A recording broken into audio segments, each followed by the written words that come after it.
Lance is back. Lance is back, everybody. Lance is back. Lance, he's sitting in his chair. He's over there in Virginia. Lance, what's up, brother? I'm back. How are you feeling? Still tired. I mean, still extremely tired, still extremely in pain, but full of IV antibiotics, so now I'm on pills for 10 days. Yuck. Trusting them doctors, man. And you let them touch you. You actually let them touch you. Yeah. I'd have been slapped. Yeah, when I was as sick as I was, that's about the only time I reach out to Big Pharma. Yeah, that's true. But, you could have called down to South America or someplace and found a witch doctor. Probably would have did it for half the price. So. Yeah, I never did tell you about the conversation, or maybe I did. When you come in and that you have the possibility of surgery, they, talk about what your wishes are for a living will, and you want to be intubated. And I'm like, look, you can do CPR on me, and that's it, because you can't kill energy. So even if I die, I know I'm not dying, but don't stick a tube down my throat. And don't touch my junk. That's right. Well, they touch my junk plenty of times because that's where, it's hurting right next to it. So. By the way, if anybody didn't realize, you're listening to Boiler Room Radio, and this is live Friday night, May 30th, 2014. Holy crap, we're already into June. Big month. Yeah, big month. And month. Let them know why it's a big month, Mr. Smokeham's Market Minute. Thank you for coming back and taking the load off of me. And we might as well even dig into that just a minute here.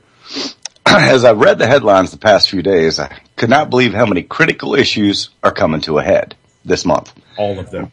Russia is demanding that Ukraine pay their gas bill by June 7th. And they said they would pay to $782 billion of the trillion they owe, or something, $3 trillion they owe. Right. Or they're going to stop supplying gas to them. Right. The civil war in Ukraine is escalating, even though Russia has withdrawn their troops from the border. But that does not mean that they're going to back away and forget about the Ukraine. The Bilderberg meeting concludes this weekend, and we should find out what was on their agenda very soon after that. Or at least didn't blow up. Shit. Who they're going to take out next. China is having issues with Vietnam and Japan over territories right now. The QE taper that never really happened, it was just rerouted through other banks in countries like Belgium. Belgium was a country that you couldn't remember on Wednesday night. Yeah, thanks for texting that to me after the show, you jackass. Well, I had paused it because the nurse came in, and then I hit play later, and I was like, oh, I'm already 10 minutes past that. Gun confiscation is back on the table with the talk of gun restrictions because that last shooting. So one way or another, they'll soon find a way to get to the guns. U.S. GDP falls by another 1% and the market goes up. That means one of two things. The investor is an absolute moron, or the markets are rigged. I'm going with number two. Russia has been dumping U.S. treasuries. There's a lot of number one too, though, brother. Well, there is a lot of number one, but, we do know that they're rigged. Yep. We've already talked about Russia's dumping U.S. treasuries and buying more gold, and they're not the only one. The Russia-China deal showed the world that we really do not need the petrodollar anymore. And more countries will follow that example. The EU is going to go back to more QE, the quantitative easing, in June. So they start their QE in June. But the biggest crack in the system has happened in Japan. Sales tax increased from 5 to 8%. And as a result, retail sales dropped by 4.4% last month. A 3% hike in tax, man, that's like punching in the sack. Uh-huh. Well, this is huge news, and here's why. The strength of any economy is measured by retail sales. That is the glue that holds the system together. Without retail sales, everyone, back to the raw material producer, is affected. More QE does not produce more retail sales. More tax does not produce more sales. And an aging population does not produce more sales. And we've been telling them that for decades. Oh, yeah. Japan already has the highest debt to GDP. Believe it or not, it's higher than us. How much further can they push their debt? And Japan's got Fukushima on their plate, too. And will creating more debt actually solve the problem? Well, we already know where it's going to get us. Absolutely not. And not only will they find out the hard way, so will many other countries, including us. Not only did Japan's retail sales drop, so did household spending by 4.6% year over year, and the industrial production down 2.5% month by month. So it's all starting to unravel. No matter how much money Abe throws at them, it's not going to work. It hasn't produced any results so far, so more of the same will not produce any different results. And once Japan starts to crumble, the rest of the world will follow. So is it going to be them or us first, though? The entire global economy is only as strong as its weakest member, and Japan is the first domino. From here on, it's just a matter of time until more and more cracks appear. Are they forgetting about Cyprus and Greece? And I mean, first, well, they held them up. They held them up. I mean, they bailed them out, held them up. This will be, we'll see what happens here. But the elite are running around putting out brush fires, and so far they have miraculously been able to hold it together much longer than anyone expected them to. But we all know that they can't do it much longer because it's mathematically impossible. So there's a lot of stuff coming down to this month in June. So we'll see what happens. And, I was going to try to focus. Remember, my focus was on Russia, but I kind of got here late. I saw a couple Russia stories, but none of them that were overly concerning to me until I ran across the George Soros article. Oh, well. And you know how we've been talking about Soros, what he's done in the different puts he's done. Somebody's compiled them all together so we can get a bigger picture. So I just want to read from it for a minute if I can. Absolutely. George Soros is the enemy of the American people and traditional American values. I'm not sure traditional American values are, the same as what we think they should be. Judge a man by what he does, not by what he says. Through his actions, Soros is telling the American people to take their money out of the bank before it's too late. And run. Soros has made billions of dollars investing in currency trading and has used his fortune to fund a vast array of leftist organizations. You're going to get a kick out of this.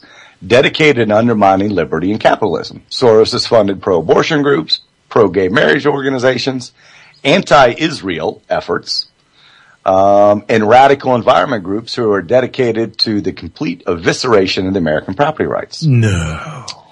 Since 2003, Soros has spent more than $52 million funding media properties, including the infrastructure of news journalism schools, investigative journalism, and even industry organizations. His foundation... NPR wouldn't be on the air if it wasn't for him? And answered. His foundation has been deeply involved in churning out left-hand reporters from Columbia University School of Journalism.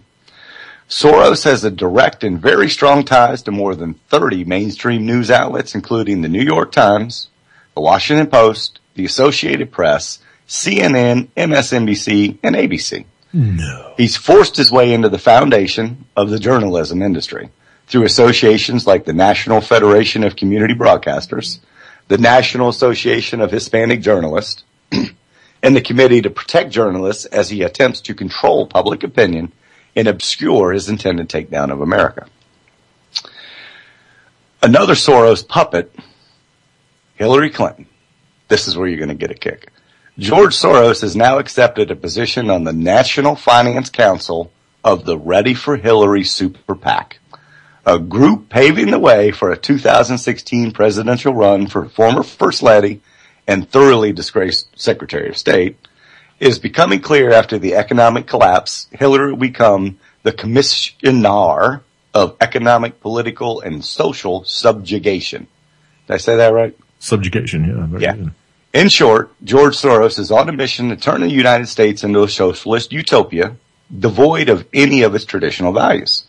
Out of the chaos comes order, and Soros feels compelled to collapse the old in order and order to usher in the new, and this is exactly what we're missing, or we're witnessing. We've talked about this story before. Just over 20 years ago, he made his most famous investment by shorting the British pound and pocketing $1 billion in the process. He helped crash the Bank of England. Mm-hmm. Following this watershed event, he became well known for moving money and then betting on stock market crashes. In several instances, he's been known to rig various markets to fall for his own gain. Several months ago, he raised eyebrows by making a $1 billion stock bet against the S&P 500. We've talked about that. That's another thing happening in June, but that other story didn't mention it. Right. At this particular time, Soros claimed through his actions that there were warning signs of coming S&P troubles, which signaled dangerous times ahead for the economy. And today, the American stock market has an unprecedented bubble, which is reminding many of the months leading up to the 1929 stock market crash. According to the 2014 first quarter filings of the SEC, it was revealed that Soros' holdings in Citigroup, JP Morgan, and Bank of America, he sold all of his holdings in those banks, He subsequently moved his money and took up new positions in gold, tech stocks associated with Chinese money. Soros has moved his money to RF Micro Devices, Nuance Communications, Marvel Technology Group, Nokia, and Cypress Semiconductor. We've talked about that. First, he is now betting against both the U.S. stock market and now the three major U.S. domestic banks. Because by pulling all of this stuff out, he's obviously betting against them. It is interesting to note that JP Morgan has sold their property located at One Chase Manhattan Plaza skyscraper to a Chinese investment firm for the bargain basement price of $725 million. Don't know if we talked about that one ever. The media, and it's a case of simple math here. The media shows a great deal of concern about our debt of $17 trillion and the fact that Obama is adding $1 trillion per year to the total. 67 trillion. Exactly. The mainstream media is trying to get you and I to focus on the least troubling of our economic statistics. Because all they do is say, hey, another great day in the stock market. Go back and you can watch Honey Boo Boo after all this is over. Mm-hmm. But what they're trying to get the American people to see and feel is a metaphorical equivalent of showing anxiety over having a simple cold when the person has really stage 4 cancer. This is actually a 2-part series. This was part 1 of his little bailout here, or his quotes on here. So I'll be able to read the next part next Wednesday. Right on. But this generation can never pay off the debt that we are at right now. No. Your children, grandchildren, and even great-great-great-great-grandchildren couldn't pay off this debt. If the status quo to remain in place, this debt could not be paid off in the 25th century, the 30th century, or the 50th century. And my estimate placed the interest on the debt to exceed the entire value of the world's asset, and the interest is increasing far faster than the government of the world can even service the debt.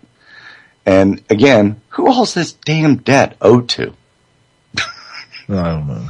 People like him, people like him. Well, in fact, I mean, he's doing everything he can, working up till the end. He's warning us by what he's doing, so be prepared. I'm glad, Hector put out get the $20 of goods. I heard him say that on Wednesday night right before he went off the air. Tech. So he took my line. Yeah, Tech, I'm sorry. He took my line, so I thank him for it. Here's something that Jules dropped me real quick, and then I want to get into a little background on Mr. Soros. Billionaire George Soros' leftist attack on your gun rights. Gun control advocates hoping to capitalize on the tragic incident this weekend in Santa Barbara, California, have a powerful asset in their corner this year. Yep. Second Amendment hating billionaires led by George Soros are gearing up for a fresh assault on your constitutional right to defend yourself, your family, and your property. And she dropped me a little link here, and I'm going to drop this in the chat for everybody if they want to continue reading on that. So,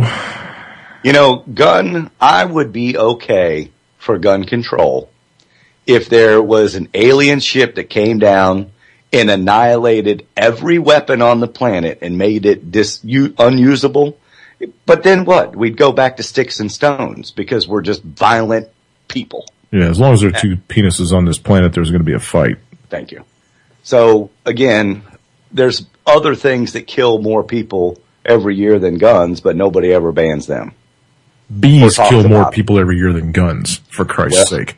Well, they're doing a good number on the bees. Thanks, Monsanto. Yeah. But anyway, here's a little background on George Soros, in case nobody knew. George Soros is a Hungarian-born Americanized citizen. Okay, his actual name is Georgi Schwartz. He is a Jew. He is a Jew. And many people have said that he owes a serious debt to humanity for what he did during the World War II, turning over his fellow Jewish people to the Nazis. Let's see here. Soros was born in Budapest, Hungary, to a non-observant Jewish family. His mother Elizabeth and his father Tivadar. Let's see, blah, blah, blah. Escaped from Russia and joined his family in Budapest. Let's to marry. Okay. So it sounds like they were poor, normal people. Yeah. No, his dad was a lawyer and his mother owned a silk shop. Okay, so they were pretty good off. Pretty affluent, I would guess. Yeah, for that area. Mm-hmm. Georgi Schwartz.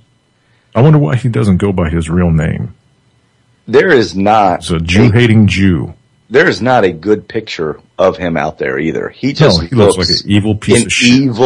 He looks like Mr. Barnes. Is that his name from Homer Simpson's, from The Simpsons? He just looks like that guy that ran the... Burns? No, Burns. He just looks like that guy. Yeah, he's just a lot thicker evil. Than Burns. But, well, he just looks evil. He reminds me of him. Yeah. Let's see. Anything else in here? He's chairman of Soros Fund Management. He's known as the man who broke the Bank of England. You read about that? Just talked about that. Short-sailed $10 billion worth of pounds, made himself $1 billion on Black Wednesday in 1992. He's a well-known supporter of progressive liberal political issues. He played a significant role in the peaceful transition from communism to capitalism in Hungary. I imagine he made a pocket full of cash doing that. Provided one of Europe's largest higher education endowments, the Central European University in Budapest. Soros is also the chairman of the Open Society Foundations. Now, you ought to Google some of these names, folks, and find out exactly what their political aspects are, because you would be shocked. I'm sure. Oh, yeah. Well, maybe not now, but... Yeah, no kidding. Yes, he's thick evil, and, Georgi Schwartz. If I ever mention his name, you'll know who I'm talking about now. Georgi Schwartz. Oh, is it Georgi? Y-O-R-G-I? No, it's actually spelled George, but it's pronounced in Hungarian. Yeah, Georgi Schwartz. Yeah, like Jorge in Spanish. I got you. Right. Or Jesus is Jesus. Gotcha. Yeah, right. I got you. Gotcha. Okay, so there's a little background on Mr. Evil Assbag. You got anything else over there on your desk, or you want to hit the videos and roll? Yeah, no, that's it. Yeah, no, that's it. I ran through my quarter. Okie dokie. Well, there is a couple of very good videos out today. The Hyper Report was absolutely fabulous to listen to. Spot on. Yeah, yes, spot on. We're going to go ahead and give Scott his 217, and here goes that. Hello, this is Scott and this is the Hyper Report. Today's report is sponsored by the free book Ramblings of a Madman. Here are the quotes for various items. First, not looking good. Elections were held in Europe and it appears Europeans were not happy with their governments. According to Stephen Leib, it is looking more and more that the euro is going to be a failed experiment. In the U.S., it is emerging that shale oil data was bogus and that reduces the U.S. potential oil production by 60%. Meanwhile, China and Russia have signed a 30-year energy deal that excludes the use of the dollar. In short, things are not looking good for us in the West. Next, UK rebellion. The European Commission is demanding the equivalent of $836 million from UK taxpayers to meet Brussels spending bills. Their demand came after UK Prime Minister David Cameron stated that Brussels is too big, too bossy, too interfering. Is rebellion brewing? Next, global youth unemployment. Other than the South of Africa, the area in the world with the highest youth unemployment is around the Mediterranean Sea and stretching into the Middle East. Just what is it about those bracing Mediterranean sea breezes that liberates people from employment? Anyway, Australia, North and South America appear to have the lowest percentage of youth unemployment, for now. Next, $5 billion. John Frankenstein Kerry announced that the U.S. is to start a $5 billion terrorism partnership fund. By what these clowns have been doing, it certainly sounds like they are already partnering with terrorists. Now, $5 billion sounds familiar. It is the same number used by the U.S. government to overthrow the democratic government of Ukraine. It's like that Next, number. right-to-work states. According to the U.S. Labor Department's Bureau of Labor Statistics, since 1990, nearly all of the top 10 states for job growth are right-to-work states, while nearly all of the 10 states with the least amount of job growth are non-right-to-work states. More and more, people are realizing that unions no longer serve the interests of working men and women. I just said union. Next, double jeopardy. The U.S. Supreme Court unanimously smacked down the Illinois Supreme Court for violating the Fifth Amendment of the U.S. Constitution. In a very rare decision, they decided a case based solely on the petition filed. So, the good news is that there cannot be double jeopardy. However, illegal detention under the National Defense Authorization Act is allowed. Finally, please prepare now for the escalating economic and social unrest. Good day. I want to make a comment about right to work. Now, it might put more people in jobs, but those jobs don't pay near as well.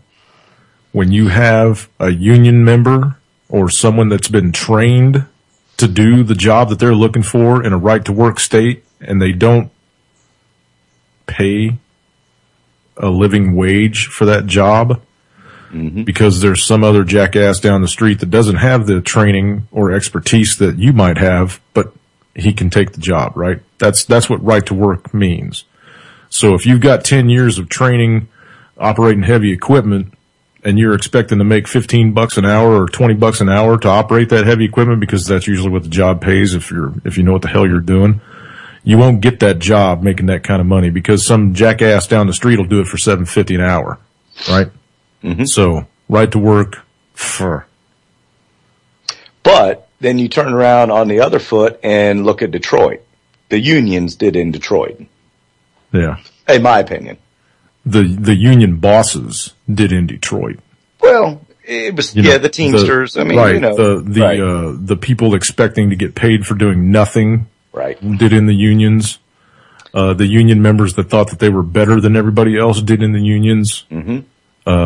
And the shitty workmanship that went into the cars coming out of there did in the union. Those cars were junk. You mean like in the 80s or what? Yeah. Okay, yeah, because I mean, I would think. Well, look at Ford now. Hey, and everybody, look, I drive a Ford, but I'm going to tell you right now, I wouldn't buy a new one I wouldn't take a new one if you gave it to me. They just recalled almost, 1 million cars, 917,000 cars. You mean GM did? No, Ford did. Oh, they did today. Also? Oh, no, I didn't see that. Yeah. The Explorers, but, I mean, I think everybody built good cars until the 80s.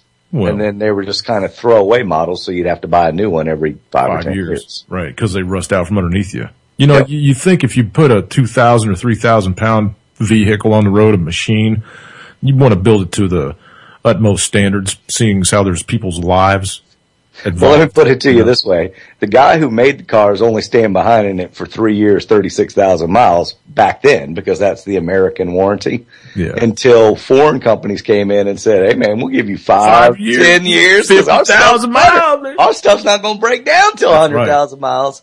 And so then they put a 5 year, 50,000 mile and then ate their ass fixing their shit. Yeah. Yeah. But if we were, and it's still finance, so I mean, if we were to charge China the same tariffs that they charge us on the reverse end, those cars would not be as competitive as they are against American cars. No, they probably wouldn't import nearly as many either. No, they wouldn't. Because if we charge what they charge us, no, you're right. Yeah. But no, we don't charge nobody. We just bend over. This country just bends over. You know. That's true. I know. Okay. Anyway, jump over here and see what Manarino's got to say. I did not watch Manarino's video yet, but it's only 7 minutes, so we'll go ahead and let him spew. And if he starts rambling on, we'll cut him off. Yeah, he's usually good for 5. Yeah. And he's up to speed on everything that's going on there. So. Oh, crap. Go buy some OxyClean. That's what they're telling me to tell you guys. Hi, everybody. It's me, Gregory Manarino. How are you today? It is Friday, May 30th, 2014. All right, people. So what's going on? Real simple. We get another round of abysmal economic news. And today, the Dow Jones Industrial Average hits an all-time high. All-time high. Yesterday, we also got an incredibly and you say manipulation? Bad round of economic news. And what was that? Well, we found out that first quarter GDP fell over 1%. Way more. In fact, 100% worse than economists had believed would happen. And yesterday, the S&P 500 hit an all-time record high. Swing and a miss. Do any of you out there see an issue here? Again, same story. The fundamentals supporting this market just are not there. So we get this, people. Let's just put, a couple of things together here. So we understand we are in a clear economic slowdown. It's evident to everyone except one person, and we're going to talk about that in just a second here, who we heard from today. Anyone want to guess who that might be before I talk about it? Think about that. Okay, so again, we understand, we've been hearing for a very long time that we're in a housing slowdown. There's no doubt about it. Labor force participation at a 35 or a 36-year low, stagnant wages, inflationary pressures, and all this beautiful news yesterday and today. Consumer spending unexpectedly fell. They're shocked about this, But the person I'm referring to today is Fed President Williams. He was out today on CNBC, kind of cheerleading for this market, talking about his 2.5% or 3% growth as we move forward, how the economy is going to snap back. How is this going to happen in the midst of plummeting GDP numbers, consumer spending unexpectedly falling, housing slowdown, labor force participation rate again at 35, 36-year lows, stagnant wages, and inflationary pressures? Are they kidding? It's laughable, people. I don't know another way to put it. And it's frightening too, because you have to understand this is their desperation. And they're using a lot of other tools to try to, blow sunshine up the crack of this market. And that is the absolute false premise of a taper. There is no taper. There's no proof of a taper. Again, I've been asking any one of you out there to show me proof of a taper. We know there is not a taper. There cannot be a taper. And I've gone over why. As a matter of fact, I've gone over the fact that I think that the Federal Reserve is using every kind of a backdoor channel to keep this whole thing propped up and stimulated. And they may, as a matter of fact, use more of their nonsensical words to say they're going to pause this taper. There is no taper to pause, you know that. But they may say that to boost this market. Again, we are entering the month of June right now, and I went over in a video recently how this is a very weak month with regard to the U.S. equity markets. Over the past 25 years research on my own, I outlined this in my book, The Politics of Money. In fact, I read from it in a video I did recently when I talked about this. It's just so important to understand. But they're going to do everything in their power to keep it propped up. And part of it is sending their cheerleaders out, like Fed President Williams and whoever else, to try to keep this thing going, despite clear evidence in our faces that we are in, there's no recovery. There's no recovery in Europe, period, despite all the nonsense that we've been hearing for a very long time, because we understand it appears that the ECB will be cutting rates next week. I think this is sending a very bad message to the equity markets. I don't think the equity markets are going to react nicely to this. My opinion. It might, I don't know. But I think it's going to send a signal that, things aren't as good as they've been telling us they are. And again, the Federal Reserve is in the same kind of a situation here.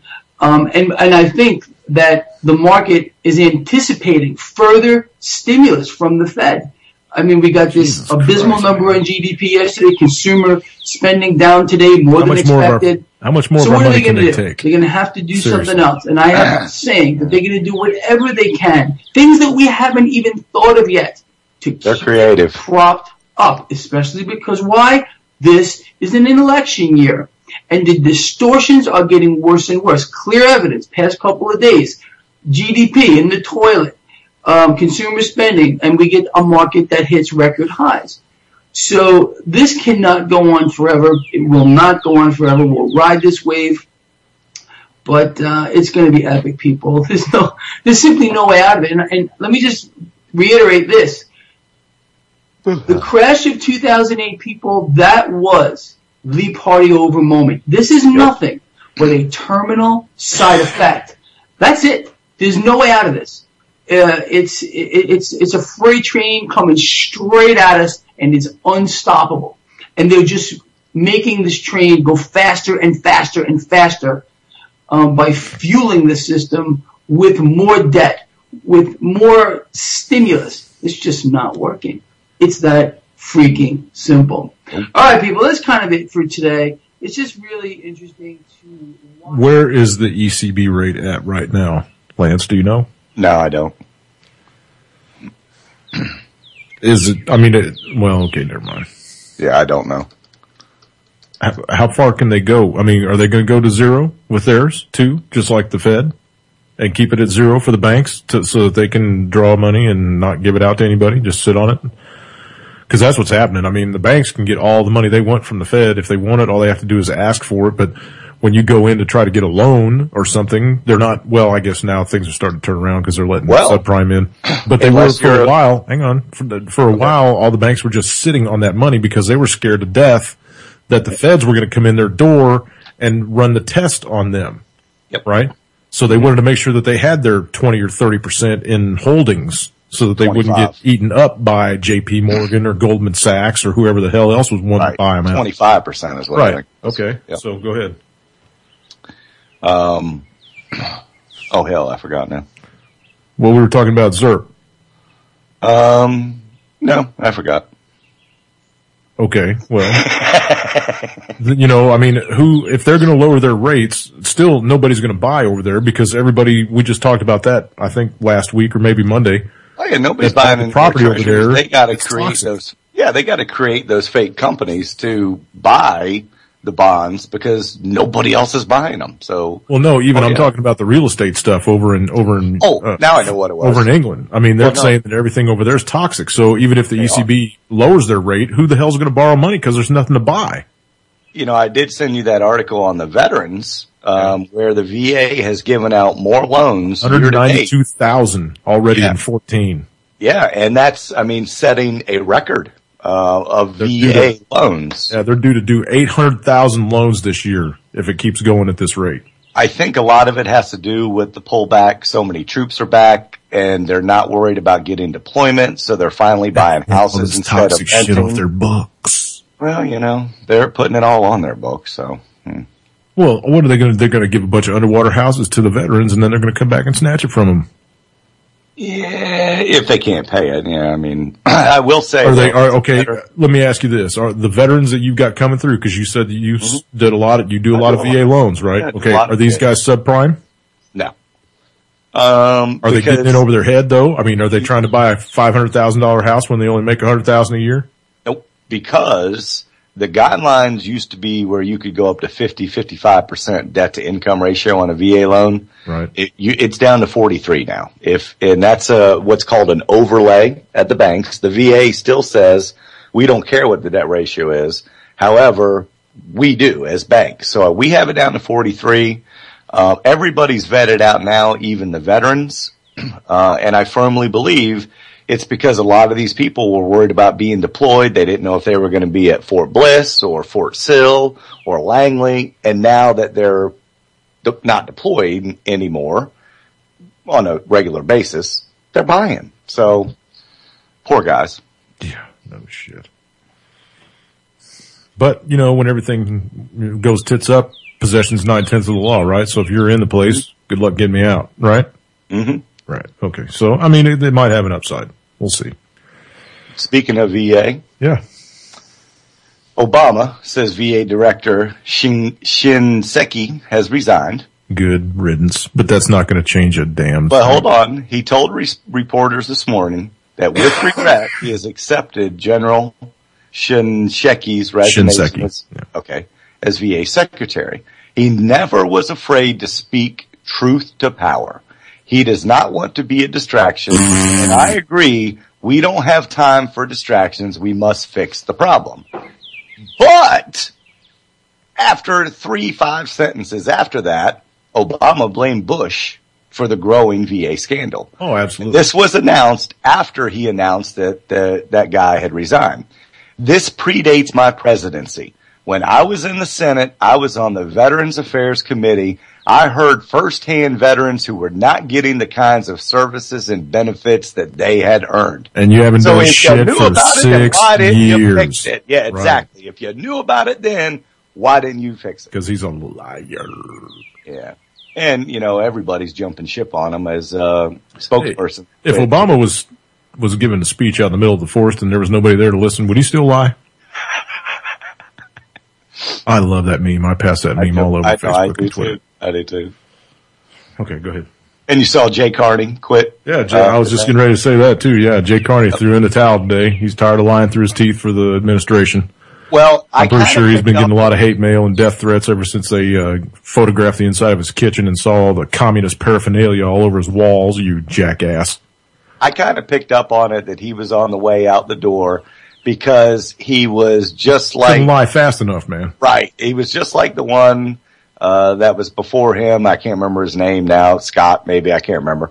But he was getting short with reporters because they were just busting him and lie after lie after lie. Right. So I knew once he started firing back with smart aleck remarks, his days were numbered. Yeah, too frustrated, can't eat the crow anymore. Yep. And he's probably sick of lying too. I mean, he probably sees what's going on and he's like, holy shit. Yeah, his wife's part of Monsanto, I believe, or she's in government. I mean, they got their he'll get moved over to Monsanto. If anybody thinks he's still not going to be within the government.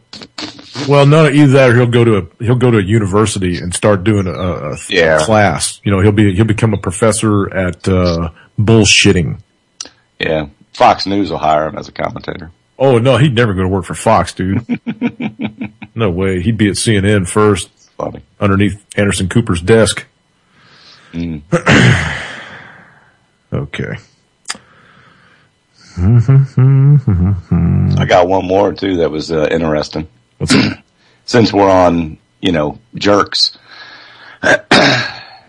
While United States President Barry used an address at West Point Military Academy this week to tout the impending end to the Afghan war with his second in command, while his second in command had a much different message while giving remarks to the Air Force Academy.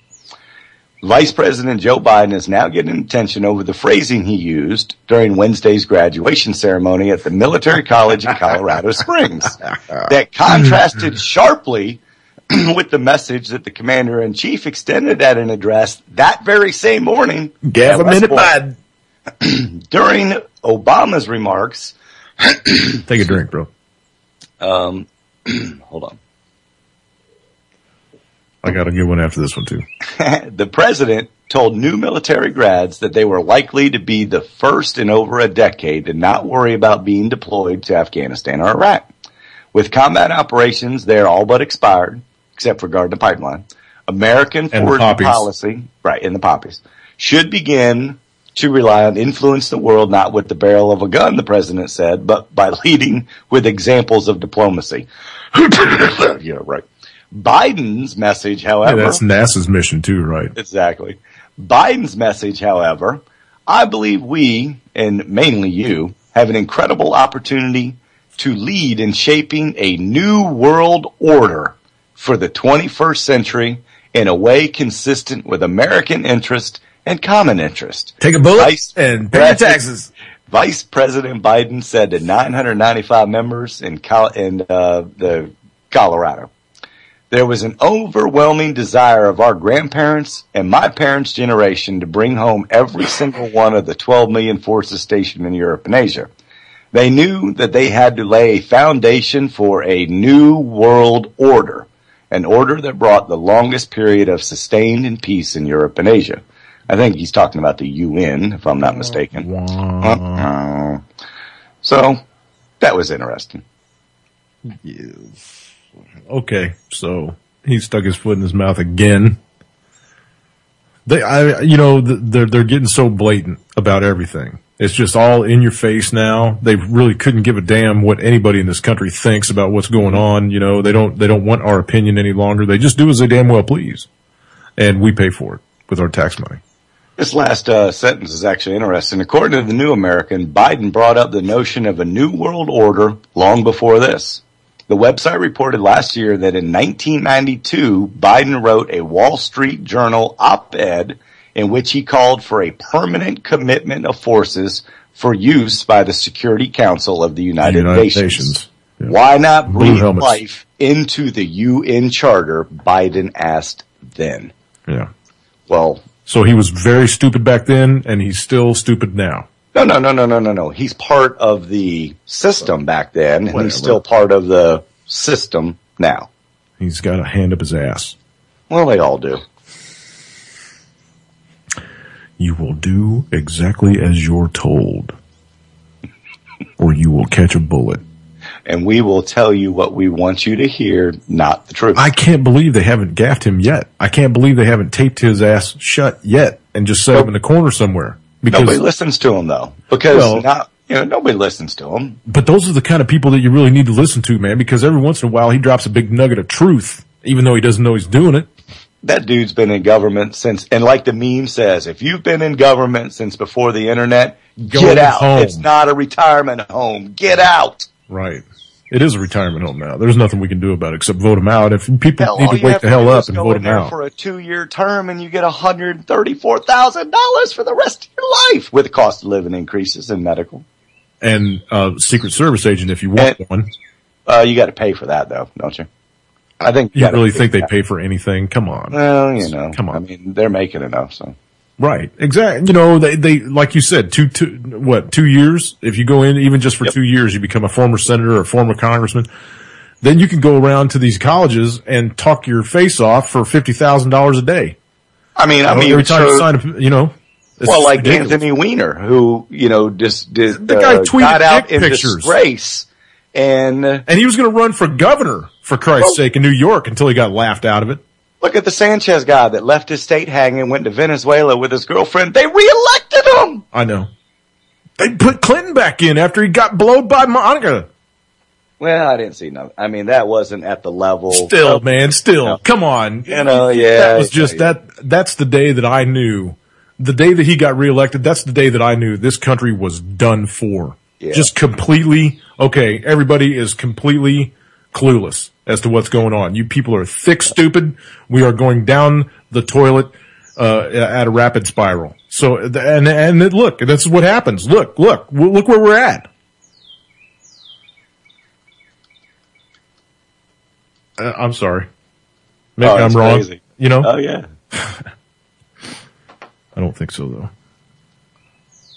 No, we're not wrong. Okay. We got what? We got about 10, 15 minutes. 15 minutes. 15 minutes. Okay. Here's one that I caught today. And this is a blow for us. Finally. This is a blow for us. So pay attention, everybody. Americans have the First Amendment right to film the police. The U.S. Appeals Court has ruled. This is a precedent-setting ruling right here, ladies and gentlemen. A federal appeals court has ruled that Americans have the right to videotape police officers in public, thereby allowing a court case brought against New Hampshire police to progress. Carla Garrick was arrested in 2010 for videotaping members of the Ware Police Department who pulled over her friend during a traffic stop. Her video camera malfunctioned, however, and she failed to record evidence of the incident. Nevertheless, Garrick was arrested for disobeying a police officer, obstructing a government official, and unlawful interception of oral communications, the court said. Concerning her failed efforts to record the incident, the court noted that the malfunction was irrelevant. We agree that Garrick's First Amendment right does not depend on whether her attempt to videotape was frustrated by a technical malfunction. There is no dispute that she took out the camera in order to record the traffic stop. Although Carla Garrick was never brought to trial, she subsequently sued the town of Ware, its police department, and the officers who arrested her and charged her, alleging in pertinent part that the wiretapping charge constituted retaliatory prosecution in violation of her First Amendment rights. The police officers involved in her arrest argued they should be immune from any lawsuits. Imagine that. Imagine that. Because they're there to serve and protect. Yeah, that's it. Beat the snot out of you. Yeah. The First U.S. Circuit Court of Appeals ruled that Garrick was exercising a clearly established First Amendment right when she attempted to film the traffic stop in the absence of a police order to stop filming or leave the area. So they didn't tell her to leave. They didn't tell her to stop. They just arrested her. Where was this? This is in New Hampshire. Where in New Hampshire? Damn, they're pretty liberal up there, too. Mm-hmm. It's clearly established in this circuit that police officers cannot, consistently with the Constitution, prosecute citizens for violating wiretapping laws when they peacefully record an officer performing his or her official duties in a public area. That's the decision from the appeals court. As long as they don't interfere with them. That's right. The First Circuit covers Massachusetts, New Hampshire, Maine, Rhode Island, and set the case back to a lower circuit court for trial. Or to a lower court for trial. The ruling allows her lawsuit to proceed. Look out, Ware. She's coming to get you. The decision comes amid a flurry of court cases involving citizens attempting to express their First Amendment rights by filming their encounters with law enforcement officers, many of whom say the recordings interfere with their work, to say nothing of the possibility that the camera may be mistaken for a weapon. Oh. You big bunch of sissies. Yeah, right. With your shiny badges. Earlier this month, a Massachusetts woman was charged with using a concealed mobile phone allegedly in violation of state wiretapping regulations to audio record her own arrest. According to Massachusetts law, citizens are permitted to record police officers in public, but only if the police have been informed that a recording is taking place. Okay, but this is a precedent-setting decision by this court, by this appeals court. Because the Popo was going, we should be immune. And the appeals court said, no. You violated her rights, you did it on purpose, and you made up charges to do it.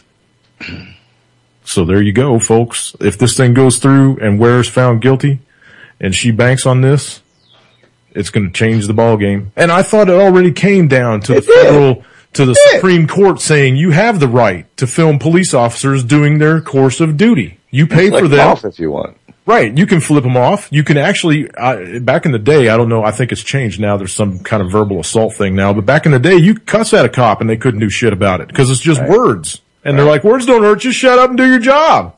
Yeah.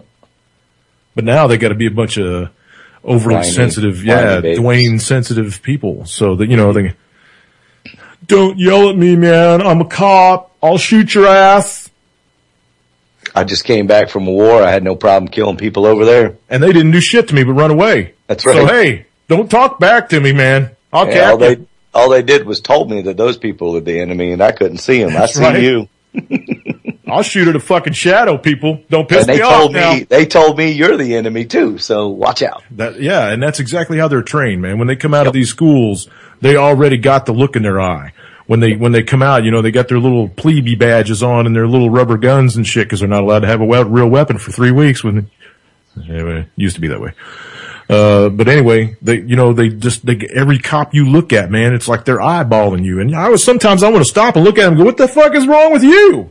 What are you looking at? What are you staring me down for, dude? You want to fight? I got a booger hanging? What's up? That's 2 F-bombs in less than 10 minutes. But this kind of stuff pisses me off so bad. These cops, it's out of control. It's been out of control. I can remember talking about this 6 months ago, 9 months ago, a year ago when I started this show. That's been 18 months now. I can't believe how time is flying by. But, look, people, nothing's changing. It's getting worse. They're killing more dogs. They're shooting more innocent people. They're kicking in more doors. I saw a thing today. I tweeted out a story today about a baby got a flashbang thrown in its face. This kid is in a medically induced coma now. He's like 3 or 4 months old. They threw a flashbang into his crib and it exploded in the baby's face. Now, if he makes it through this, they'll buy him a new crib. Well, he's going to be scarred for life, man. His face is all blown up. I mean, his lips are tore up. The side of his face is, they got pictures online. They got pictures, This is an innocent baby. I don't give a shit about your war on drugs, you thug ass cops. I hope they go after them for that, Yeah. Same way as another one. It's not good enough for them to just lose their job and lose their badge and lose their right to carry a weapon in public or whatever the hell they lose. They need to be prosecuted for this shit. I think that every cop that goes into this law enforcement line of work, every one of you people that decide that you think you're better than everybody else and you want to wear a badge and a gun and cruise around all day long harassing folks, I think you should have to go get some personal insurance. So in case you do dumb shit like this, like throw a grenade into a baby's crib, you pay. You pay. Yep. Because by all rights, if this cat gets done to him what was done to this baby, he will die penniless and alone on a street somewhere. Yep. That's the karma that should befall this officer. Well, I'm not so sure if an officer gets fired for misconduct, he can't go somewhere else in the USA and get hired by another police department. Most of the time, yeah. Most of the time, all they got to do is cross the state line. Exactly. That or they'll go into private security, right? I mean, Halliburton will hire their ass. In a heartbeat. Yeah. What, the cat threw a grenade at a baby? Put him in Iraq! That's right.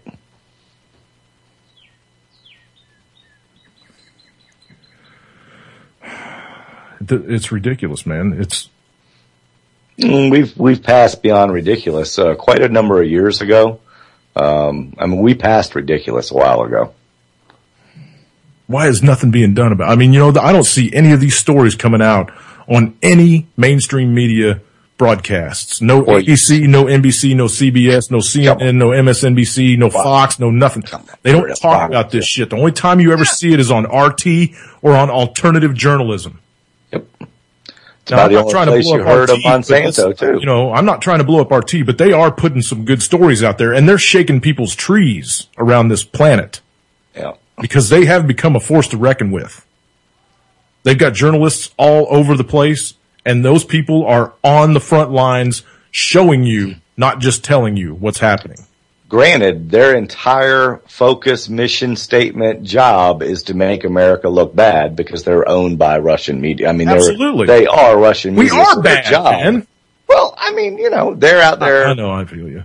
I mean, they're out there. That is their job. But look, man. Other alternative media is just out there telling us the news, not really making us look bad, but they've got reporters being sniped at. Okay. Yeah. They've got cameramen catching bullets getting these stories that they're putting out. And you don't see any fucking ABC, people over there. You don't see any NBC folk, you just don't see it because they get their marching orders from the FBI or Homeland Security, sends out the directive. Here's what you all get to talk about today. And we got a real sunshiny story from California if you get to the end of it.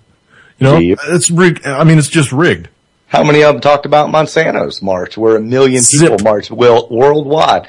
It made the local. I mean, it made a couple local channels, but couldn't help but cover. But there was got 700 people out in their front lawn. Yeah, but there was no real story. I mean, No, they call them domestic terrorists.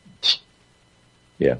Some lunatic protesters were outside of the scope. Bunch of granola-eating hippies showed up out in front of Monsanto this morning with signs. Yeah. Wonder they spelled everything correctly. Well, and then they go interview the person that has no idea why they're there, and they sound stupid, and then that's the people that they put on air. Right. I don't know why I'm here. It's like the reporter that follows up the tornado, man. They got to go into the trailer park and find the chick with the curlers in her hair still, right? Right. It's got 3 missing teeth.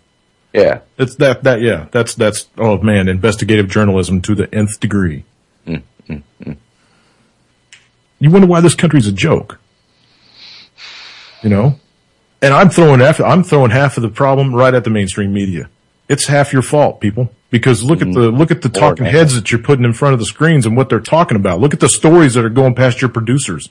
Look at what you're telling this country. You want to know why 98 million people, almost a third of our population doesn't have a job? And it's way more than that. I mean, that's including all the babies and whatever, right? 317 million. No, I think it was just working ages. Well, no. I mean, those are the ones out of a job, but I'm talking about our population. This whole population of this country is 317 million, right? And 98 million are out of a job, don't have a job that had 8 years ago that had one. No, hold on. 6% of. That's what I'm trying to get through there, but it's more like 40. people. Yeah, 40, exactly. maybe 40 plus. Because you got to add in retirees, right? And you got to add in the teenage workforce. Well, our teenage workforce is at 0 right now because they can't, No skill. Yeah.